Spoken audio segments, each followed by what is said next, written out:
ৰাধে ৰাধে। গণেশজীৰ অত্যন্ত প্ৰিয় বস্তুৱে হৈছে দুবৰি বন। তেওঁক দুবৰি বন কিহৰ কাৰণে অৰ্পণ কৰা হয় আপোনালোকে জানেনে? গণেশজীৰ প্ৰতিটো পূজাতে আপোনালোকে দুবৰি বন অৰ্পণ কৰা দেখি আহিছে।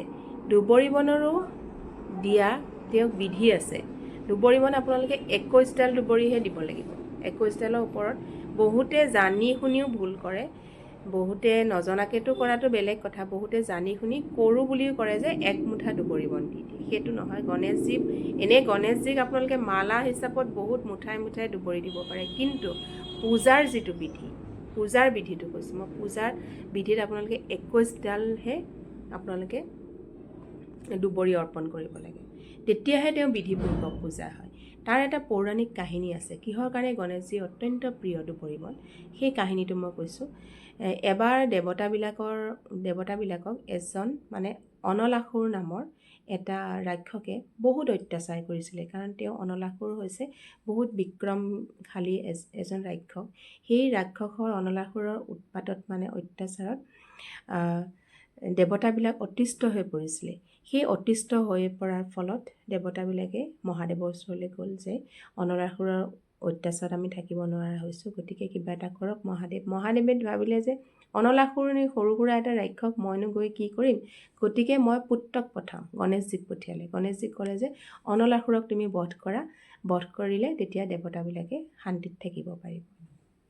তাৰ পাছত পিতৃৰ আজ্ঞা পালন কৰি গণেশজীয়ে কি কৰিলে, অনলাসুৰক বধ কৰিবৰ কাৰণে যুদ্ধ কৰিলে।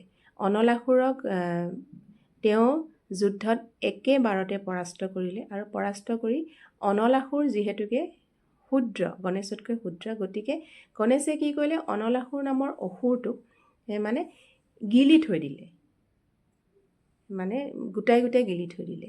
সেই গিলি থৈ দিয়াৰ ফলত যিহেতুকে তাৰ অনলাসুৰৰ অসুৰৰ তেজ আছে, অসুৰৰ তাৰ দুষ্ট প্ৰকৃতি, বেয়া যিবিলাক বস্তু আছে তেওঁ শৰীৰত থকাৰ কাৰণে গণেশৰ পেটত বিষ আৰম্ভ হ'ল। অত্যন্ত বিষত গণেশে থাকিব নোৱাৰা হ'ল।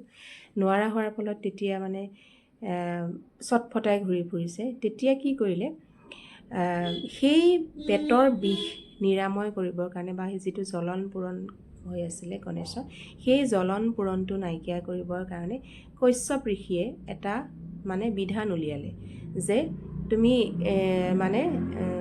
21ডাল তুমি খোৱা, দুবৰি বন খাই দিয়া। তেতিয়া সেই 21ডাল দুবৰি বন যেতিয়া গণেশে খাই দিয়াৰ ফলত, এইটো আয়ুৰ্বেদিক মতেও হয়, বহুত ঠাণ্ডা, দুবৰি বনটো বহুতেই ঠাণ্ডা হয়। কিবা আপোনালোকৰ যদি পেটৰ বিষো হয়, দুবৰি বন পিচি খাই দিলে পেটৰ জ্বলন পূৰণ কিন্তু কমি যায়। সেই গণেশৰ ক্ষেত্ৰতো তেনেকুৱা হ'ল। 21ডাল দুবৰি বন যেতিয়া গণেশে খালে, খোৱাৰ পাছত গণেশৰ পেটৰ যিটো জ্বলন পূৰণ, সেই জ্বলন পূৰণটো ক্ৰমান্বয়ে হ্ৰাস পাবলৈ ধৰিলে। আৰু সেই যেতিয়া তেওঁ নিজৰ বিষৰ উপশম ঘটিলে, তেতিয়াৰ পৰা গণেশজী অত্যন্ত প্ৰিয় হৈ পৰিল দুবৰি বন। আৰু গতিকে তেওঁৰ প্ৰিয় কাৰণে গণেশজীৰ প্ৰতিটো পূজাতেই দুবৰি বন অৰ্পণ কৰা হয়। তেওঁ দুবৰি বন অতিকৈ প্ৰিয়। আৰু যিহেতুকে মই কৈছোঁ 21ডালৰ ওপৰত আপোনালোকে নিদিব, 21ডাল দুবৰি বনেৰে আপোনালোকে গণেশজীক যদি পূজা কৰে, একো ভোগ ফল একো নিদিও যদি আপোনালোকে 21ডাল দুবৰি বন যদি গণেশজীক অৰ্পণ কৰি পূজা কৰে বিধিপূৰ্বক হিচাপে, তেতিয়াহ'লে গণেশজীৰ আপোনালোকে কৃপা দৃষ্টি আপোনাৰ জীৱনত সদায় বিৰাজমান হৈ থাকিব। তেনেধৰণে পূজা কৰক।